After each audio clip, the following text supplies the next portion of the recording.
Ladies and gents, welcome back to WCS Europe Premier League round of 16 in Group C. Game 1 is already in the history books, and in the end, it went the way we thought it would go. Let's take a look at the brackets just to confirm for you. If you missed it, 4GG going through 2-1 against Showtime. The local hero does get another shot, though, in the second match. He will play the loser of our next game, which is going to be very interesting. Let's take a look at the matchup between the two players that are about to play. And interesting for a number of different reasons. We'll talk to Kalaris in a little bit as to why it's Genius from Korea going up against Poland's favourite son, or at least their favourite Zerg, Nerchio.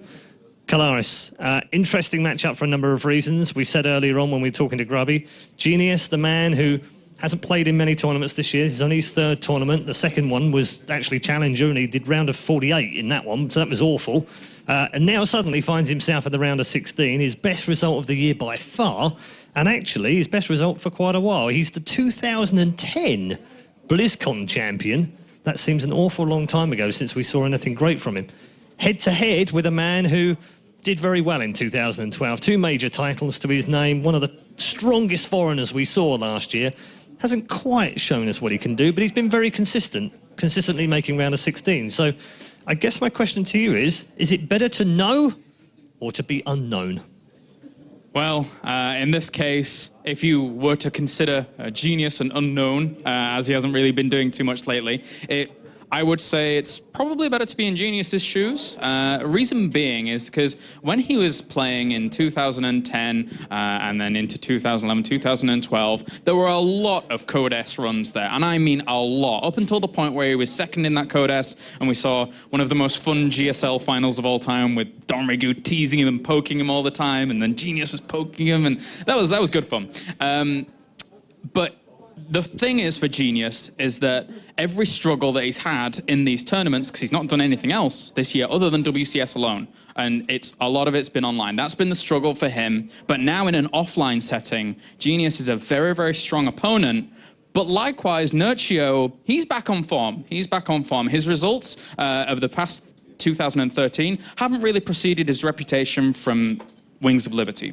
And in this matchup in general, 5 wins and 12 losses across the entirety of the WCS system, but a lot of those wins are as of late. So the back on form Nerchio is here, and he's looking to win. Yeah, he absolutely is. He seems very committed, very focused. Do you think the fact that neither of these two players right now are even anywhere remotely close to the top 16 going to BlizzCon is an advantage for them, because they can just focus on WCS Europe and not have to worry about these points, these horrible points? Like 4GG, very aware that he has to win every match. MC, very aware he has to win every match. These two, it's a real massive outside possibility for them to make it to BlizzCon. So is that easier for them just to focus on the matches and focus on this group? I would say it's a little bit of a relaxing factor, but not in the grand scheme of things, I want to say, because, you know, it's a tournament like any other tournament. Genius has been in this situation many a times, having runs through Code S. So he's been in the situation where you're preparing for, you know, a specific group on a specific day a lot. So maybe Genius does have a bit more of comfort in that regard, but still, Nerchio's no slouch when it comes to offline tournaments as well. So I think both of them are just going to come in, you know, confident in their player styles and just getting on with it. All right, thank you very much, Kalaris. Time now to go over to our second game here in Group C. It's time to find out whether MC's prophetic words are prophetic or not. Does he have brain or game? It's time for game number 2. It's Genius versus Nerchio with your commentators Apollo and Grubby. Happy faces, everybody, and welcome to the commentary desk. How are you doing, Grubby? I'm doing really good. How are you? I'm absolutely fantastic. I really enjoyed the first series of the day, and let's hope that this second one can bring as much joy. Yeah, MC is saying Genius doesn't have brains, but I'll have you know, I detected some brain activity in there. How did you test for that? Well, he was moving around and stuff. Oh, he must have brains then. Yeah. Surely. He was looking at the game, and I actually saw a glint of interest, or more than that. More than that? Yeah, no, maybe he was it was studying. the eye of the tiger. He was studying for GG Showtime. Really? Yeah. Well, he's going to have to be on point here if he wants to beat Nerchio. He's been performing rather well recently. Coming into this, though, I think one thing to think about with Genius, or not to think about, you may say, is that we have no idea what he's really going to do today. Then let's not think about it. Then let's not think about it and just move on. We'll think about it later. Very surprising map removal there by Nerchio. Or not. Accolon Waste, the most removed map for Zerg this tournament so far, because all the other maps are so good. Derelict Watcher, removed by Genius. Very open spaces. Can be difficult to protect the third base. And Yonsu is removed. Now, this is also a good choice. There's a lot of very tight spaces there for Protoss to use force fields with. So it can be difficult to play an aggressive game there. And yeah, it's an understandable choice. Maybe we'll see Frost or Polar Knight removed. Oh, Whirlwind. Whirlwind being removed by Genius. Being the first Korean so far who leaves both Frost and Polar Knight open. We've seen them being double removed by a lot of the Koreans thus far. We're going to see a proxy Void Ray from Genius. Oh, that is not completely outside of the possibilities. But we'll have to wait and see. Belcher, Vestige, Frost and Polar Knight. Until we see the map order, we can't say much more about that. Well, there he is for now while we wait for this map order. Genius, currently playing for no team at the moment. Isn't he? Left the Zubu not too long ago. Okay. And he travelled here, by the way, in his own dime. Did he? Paid for his own way to get here. Was Confident very happy chap. with a round of 32 finish and did pay his own way. There's been a couple of people done that. I think Duck Duck did last season as well, paid his own way. MVP's paid his own way every time so far as well. And it was worth it for those two guys. But is it going to be worth it for this guy? And It'll be partly up to Nerchio. Partly up to Nerchio, and then someone else as well. Yeah. Well, here are the map orders. Well, the map order here, Grubby. It's Frost, Belcher, and then Polar Knight. Okay, so Nerchio picked Frost, which is a really big map and gives Zerg to play a more reactive style. Gives Zerg a chance to play a more reactive style. Belcher, Vestige for Genius. It is an aggressive map. It's a map that favors aggressive positioning, but there aren't too many bases. So he might feel like he has more control over the game against Nerchio, who is a cat with a lot of tricks. Likes going for muralists, hidden bases, but also sometimes aggression. Though recently he hasn't been quite as aggressive or cheesy. Okay, so here's Genius, by the way. Let me just go over those 100% win records for you, because at first glimpse, it looks like this guy's unbeatable. But he's only played a very few selected games. Okay, small He's sample obviously size. very, very small sample size, as in Challenger League and Premier League. So not too many games to go by. So don't look at those two stats closely. But he is, as you can see, the first ever BlizzCon StarCraft 2 champion. He's one of the most experienced StarCraft 2 players to date because he has been here since the beginning of time. And he's got a lot of experience when it comes to playing in this environment. He was a very consistent Codes Protoss in 2011. He made it to the finals in 2012. So if you've been following StarCraft for a long time, you will know who he is. And if you don't, well, welcome. And here is Genius. Yeah. But here's his opponent, Grubby. And you know this guy very well. Yeah, apparently Nerchio and I meet sometimes in tournaments. Yeah, there was this semi-rivalry where you had trouble defeating him, but that was dethroned eventually. I don't know, because like overall he's like a lot better than me. He has more prize money and everything, but when we meet, sometimes I win. And to my surprise and his anger sometimes. Low win rate against Protoss in WCS events, because this is just WCS events. That's he right. has gotten a Home Story Cup victory off the back of, in large part, also his incredibly strong ZVP. And you played a lot of him when it came to Wings of Liberty, let's say. Not so much in Heart of the Storm, but in Wings of Liberty you played a lot against him, and he really did have a good understanding of that matchup back then. And he seems to have really started to regain it with the amount of tech switches, the amount of units and the aggression he plays. He is starting to really perform, as Colaris has said. His most recent wins are really in recent times, not over a long time ago. Yeah, and also something to say about his style. It is, he's actually very good defensively. He's good against early gate attacks, he's good against all-ins. And one of the things he does differently from most Zergs, okay, let's say there's several basic skills, like spreading your army, droning the correct amount, not too much, not too few, and also making the correct type of army, the micro and everything. Basic skills. But one thing he does a little bit differently, as soon as he sees there's an attack coming, he'll throw up 2 spine crawlers. And sometimes he'll throw up 2 spine crawlers in each of his exposed bases. And he uses them very actively. If he sees that the attack is going somewhere else, he uproots them and burrows them during the fight, at the fight, where it's happening. And how can we forget, how could we ever forget the trick that he did to shut out the DTs from killing his hatchery? Was it Yonghwa? Home Story Cup victory against Yonghwa, Ohana. Hatchery was going down, and somehow he found a way to bug out the DTs and push them away from the hatch. He's got a lot of tricks up his sleeves. Good Let's see micro. if we can see them today, because I think that guy on screen has a couple as well. And we are now ready to begin map number 1, series number 2 of the day between Genius and Nerchio. And well, let's load in to this next map. As down here to the bottom left-hand side, spawning as the red Protoss, it's Genius.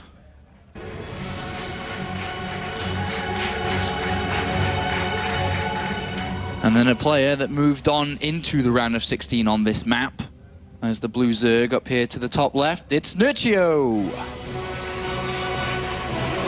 And just remembering back to that game against Hazuobs in the round of 32, a very economy aggressive style, lots of Mulus, lots of expansions, took the entire of the map, was mining a lot of money, and was hammering down on an air strategy, Mutilus and Corruptors, and that could be something we see today from him. Yeah, and it's difficult to get a 4th base when the Zerg is playing like that. So the approach that a Protoss should take is probably going to be more 2 or 3 base style. Because if you're going up against Zerg and they have Mutalisk and a lot of bases and you've got 4 base, there's a very big surface area to defend against Zerglings. And luckily, we've got just the man for the job. Genius, he does like exploiting timings to defeat his opponent before they get into an incredibly big comfort zone.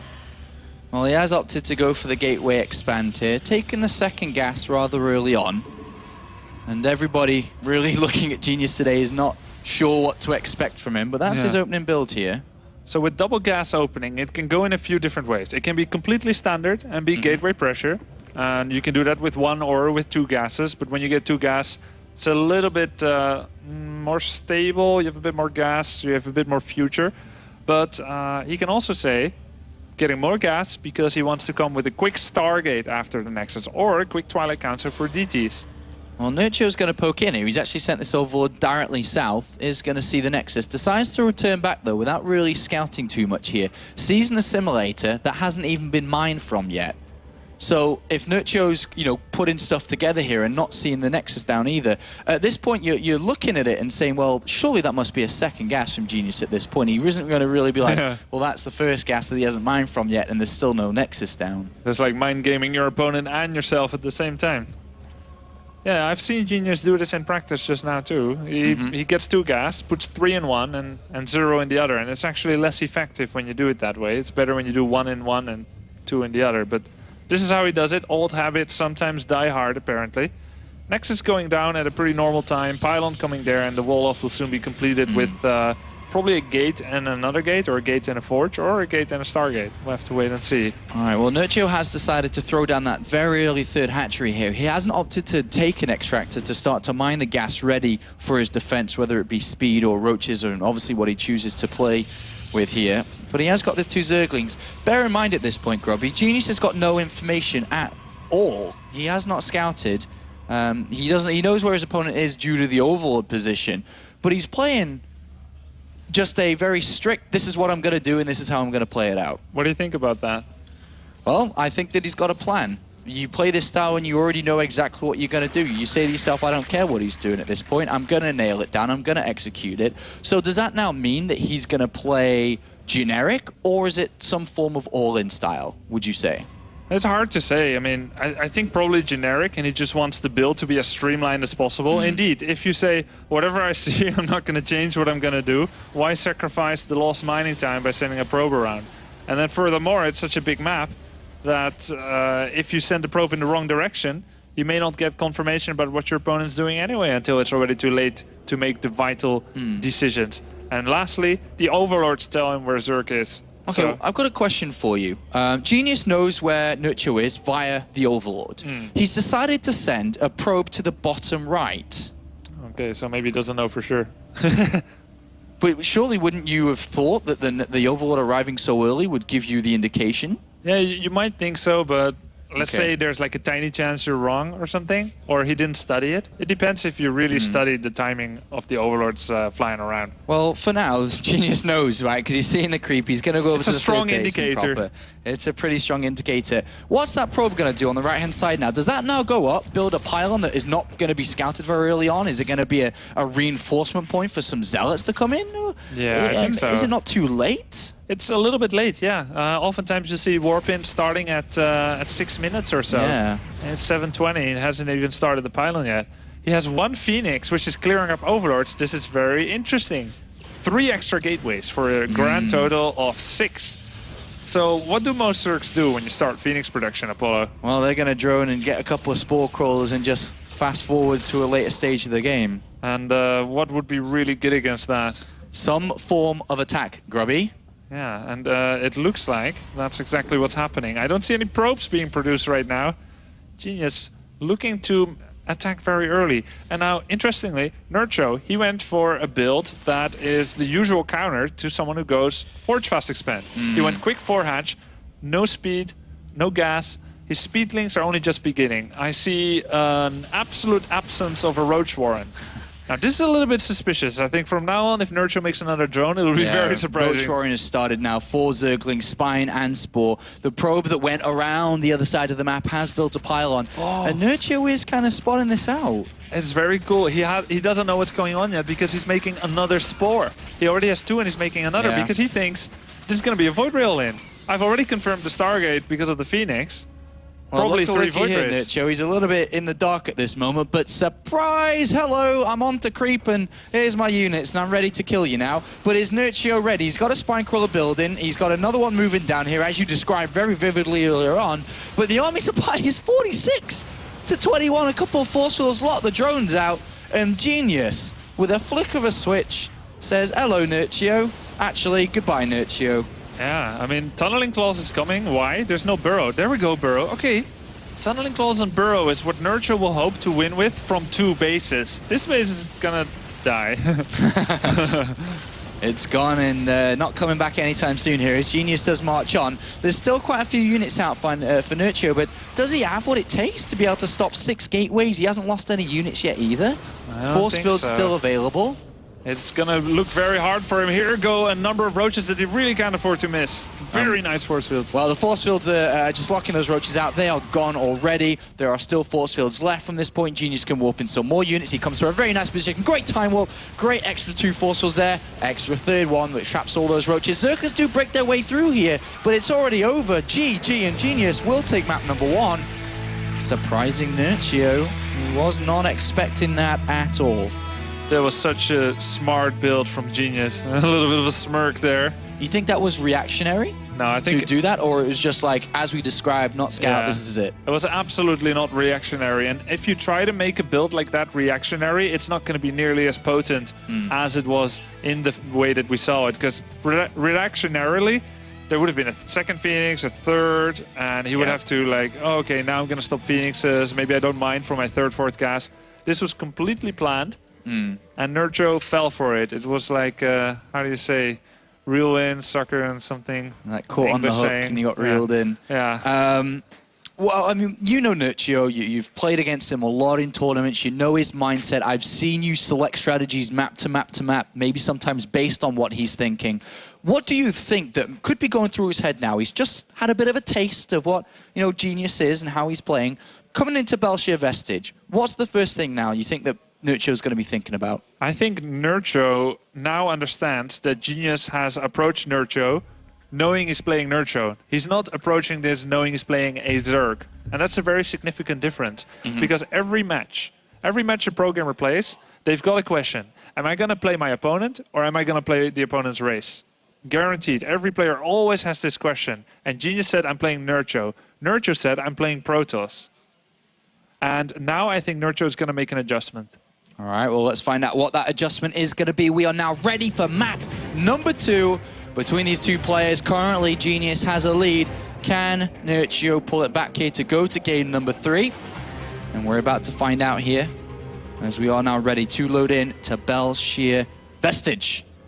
And down here, the first player to gain an introduction, spawning as the red Protoss, it's Genius.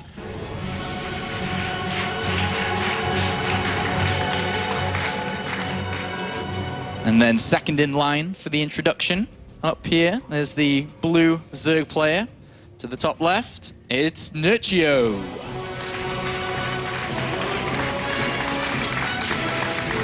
And Nerchio was, I was talking to him a little bit before, and I said, you know, you excited, are you ready for today? And he's like, well, yeah, I don't really care. And I go, don't you say that. Don't you say that. I know why'd you play this game? He goes, to compete. And I go, what, do you like to lose then when you compete? And he looks at me with a blank face. I'm like, of course you care. Of course you do. Don't try to give me that. Yeah. If you don't care, and if there's no motivation, then you literally wouldn't come here. You literally wouldn't play. There's something you care about. The reason may differ, but there's some reason you care. Look at the overlords, by the way. What happens, Grubby, if he was getting cannon rush right now? What would happen? You mean like a one-base cannon rush against a one-base Zerg? Yeah, I mean, well... I don't know. I would have to ask Golsey. But it is going to be a Nexus first here. He's not going hatchery first, right? So it's kind of okay. Yeah. I mean, but he wouldn't have had any idea about it, right? I mean, he hasn't looked around... Yeah. Yeah, it's true. The SOS-style cannon rush that we saw so much in Season 1 of WCS, over there, right over there, behind that gas, would work pretty well. Now, because he didn't go hatch first, he's not as invested in it as he normally would be. So he wouldn't have lost by default, but it might be very uncomfortable. All right, well, this is, as described before, Nexus first. Right behind it, the forge inside the main base is hidden away from Nerchio's initial set of overlords, which are on the left-hand side, and the gateway does begin here on the natural, as well as the cannon. So Nerchio is going to know exactly the build setup that Genius does have. Yeah. Nerchio is just going to go for his third hatchery. He knows he's under no threat at all. If he's going to do it versus Gateway Expand, he's going to be doing it here as well. Yeah, definitely. And building the forge in the main base like this is kind of what Yonghua and Parting were doing in Wings of Liberty. The added benefit is that your first pylon doesn't cost you as much resource loss, because the probe can just go straight back to mining. And secondly, your forge isn't fragile to roach pushes. And Nerchio, when he makes some roaches and links, he loves to go for the forge, cancel the progress on that attack upgrade. Yeah. So, and it's like, it's a bit more risky against certain kinds of builds, but Nerchio has been a really good boy. He hasn't been cheesing that much, not nearly as much as he used to. So it was a safe gamble for Genius, and now he has the ultimate economy that a Protoss could ever possibly have while still getting a Cybercore. A couple of questions again here, Grubby. I do like to get your brain working and get it ticking. First of all, Zerg here, a couple advantages. I'd say number one is that they do have the Overlord to look on the gases on the natural, and players can make predictions on what you're doing. But usually, as a Zerg player, you'd have the second Overlord, which should be floating outside the main base of the Protoss to help you fill the information gaps of what the Protoss is doing. But Nerchio, with his second Overlord, decided to scout the third to see if there was an early Nexus come down, which is what it's hovering around there for. Could this not hurt him, potentially, depending on what we see thrown down and where? Potentially it could, and also, yeah, normally you would like to have the Overlord get into the main base at around 7 minutes to detect what tech Protoss is going. Overlords, they're pretty slow. I don't think he can make it in a minute. No, he's not going to make it. They'll be like watching two snails race and hope that they'll be done by today. And Genius... So he's going to have a lot... I mean, one of the weaknesses of going for the robotics facility, which we've seen, is it being spotted early, because then the Zerg player's like, all right, time to build up my economy real fast here, get ready, and get my Roach Roar, my Zergers, my Creep Spread, my Overlords going, and then deal with what's coming. But because of the Overlord position here, he simply isn't going to see it. This could be a Stargate, it could be anything at this point. Yeah. Now, I do have to mention that this is looking like an Immortal All-In. He doesn't have quite enough resources right now to make an Immortal, which is a little funny. But this looks like it. Oh, no, it's not an Immortal All-In. Oh, okay. I think this is going to be the build that... let me think for a second. Was it Max said or Jim? No, it was Oz. Oz against Scarlet in WCS America. Yeah. He did... it was also on this map. this was so far the ultimate economical opening. You get a War Prism, you get 7 gates, +1. You load in whatever units you have in the Prism, you fly across, warp in 7 Zealots, then 7 more. Or like 7 sentries first and then 7 more, and then you go. Actually, that's not what it is. This is a War Prism harass, distracting, and then into an Immortal all-in. And I think Nerchio, he has played against this before, but the question is, how long ago was it? And also, he's got no information on the left-hand side, or no units that can gather the Warp Prism moving out at this moment. So he's completely blind to what's about to happen. Yeah. And with the gateways down, you know, it's not a massive amount of gateways, but to be honest, this is still going to do a lot. He's got no idea. Yeah, he's playing very blind. You're right, John. You've been trying to kind of point that out so far, and it just keeps being true. Now, Genius didn't go for the dreaded block on the main ramp. He didn't go for that. He didn't have enough gates to keep that up forever, but he's going for guaranteed damage on the drones. He's killing so many drones. But surely, I mean, from this position, he's already taken a lot of damage, right? The drones are going down, and then there's the Immortal follow-up behind it. He's slowing Nerchio down a lot. He's cancelled the Hydralisk Den. He doesn't have a lot of units. How successful can this Immortal all-in behind this be? Because look how much damage he's doing. I don't see it not working. He already killed 12 drones, and he's not even done. I thought he's going to pick up the sentries and the Stalker, but he's just continuing to fight. He's like, well, you got nothing. Why should I leave? He's got +1 attack. He's killed 14 drones. He's going to get a couple more. He's killing roaches. 17 workers have been killed. And very simply, due to lack of information and scouting in this game, Nerchio's just been completely swiped to the side. Yeah, Genius is saying, I'm not much of a clubber, but if you invite me to a fun party and I'm having a good time, I'm going to stay for a long time.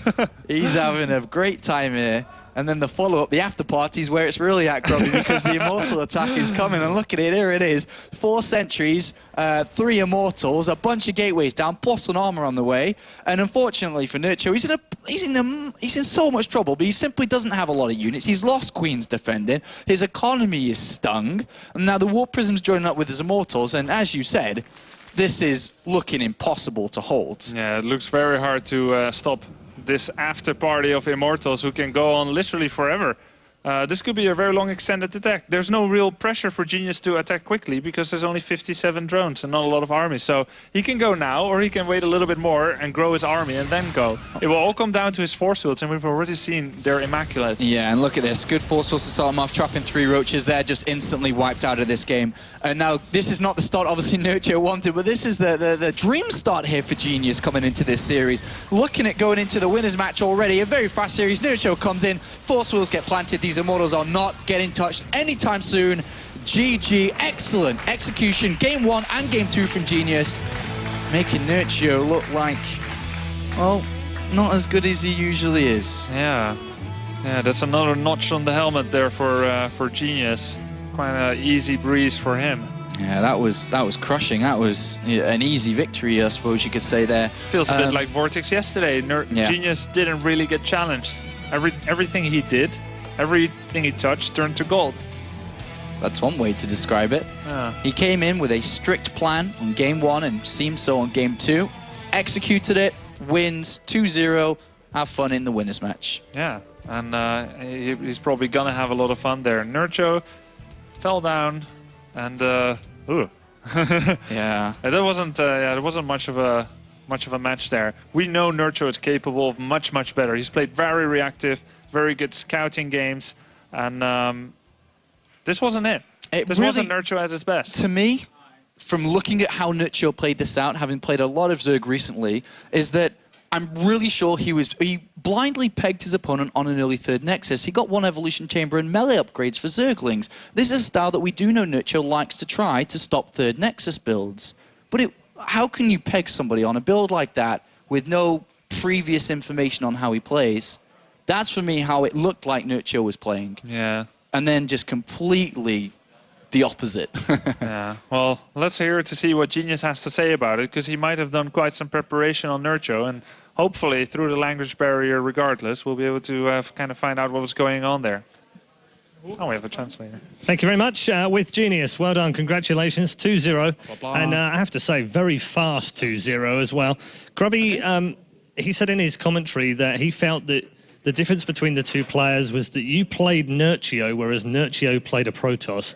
So my first question to you is, how much study of Nerchio's games have you made? I was just going 많이 리플레이 같은 거 많이 보고 했는지.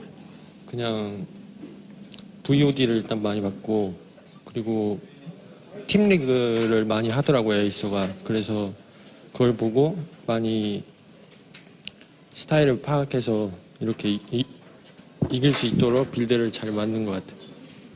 So he watched a lot of VODs of Nerchio, and Team Acer is playing a lot of team leagues lately. So he watched like all his games, and so he saw like how he builds, and that's why he kind of thought about his strategy and about his builds, and that's why he won. Okay. Does it help you being teamless right now? Does it mean that you don't have the same pressure as other teams and other players, that you know you've got all these other things to do? Is that easier for you to come into round of 16? 지금 팀 없어서 지금 팀 없어서 아마 게임이 더 잘 되는지, 그냥 편하게 게임 할 수 있는지, 긴장 안 되고 그냥 그래서 16강까지 올라오고 그러는지. 그건 아니고 그냥 팀을 구하기 위해서 너무 열심히 하는 그게 있는 것 같아요. It's not that he's not nervous or anything. It's more that he's like, because he's looking for a team, so that's why he want to prove himself, and he's trying to do his best. And Okay, final question. You are the original BlizzCon winner from StarCraft 2 in 2010. It's BlizzCon again this year, but you're a long way from being able to qualify right now. You would have to have a very good season here in Europe and then almost go all the way through the bracket at the season finals. Is that something that you think about, or is it just not possible for you this season? 블리즈컨 첫 블리즈컨 우승자는 스타2의 우승자인데 지금 블리즈컨 이번 블리즈컨 가게 되면 정말 되게 이번에 4강까지 올라가야 되고, 그리고 다음 시즌 파이널도 되게 멀리 가야 하는데 거기까지 생각하는지, 블리즈컨까지 생각하는 자신 있는지. 생각은 하고 있는데 좀 힘들 것 같긴 한데 그래도 뭐 기적이라는 게 있기 때문에 충분히 생각하고 있어요. Obviously he thinks about it, and he thinks there's a chance, obviously, but it's going to be really, really hard. But he's just going to try to do his best. Okay, actually, I do have one sneaky question. Do you have anything to say to MC now after you've just played really well with your brain? 민철이 선수한테 말하고 싶은 거. 민철이가 저 못한다고 깠는데 제가 GSL 결승 갔을 때 민철이 3대0 냈거든요. 이번에도 만난다면 3대0 해주겠다고.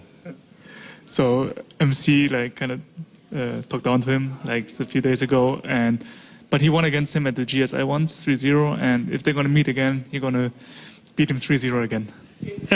Okay.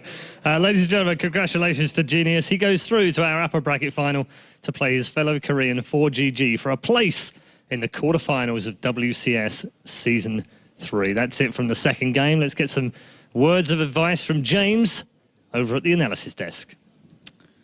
Oh, I used my real name. I'm so happy about that.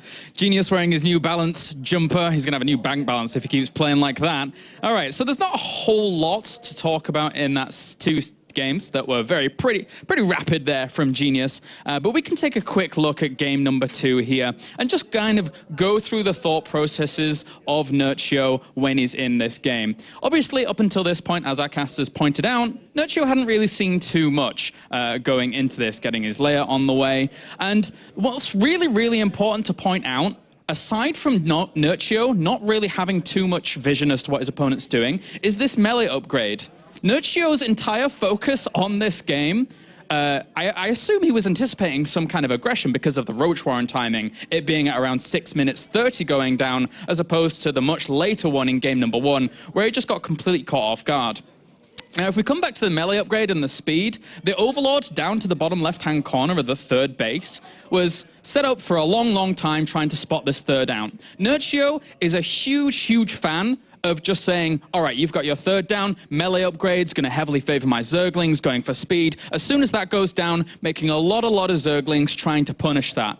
But in a similar vein to what we saw yesterday, with MC hitting his Terran opponents very, very hard before they could even get the chance to go for an SCV pull or anything like that, Genius says, I'm not going to give you any chance to do any of your plans to me. I am just going to bust you very, very early, very, very hard with some very nice aggression. And as we scroll on, we can see how well that actually worked out. And Unfortunately for Nerchio, Genius had obviously the two-part follow-up from this and was unable to even defeat this very, very nice poke out at the very beginning. So even if this hadn't killed a lot of Nerchio's hopes in the very first push, that second push would have done a hell of a lot more. And as those guys said, those Immortals, they can party for a long, long time.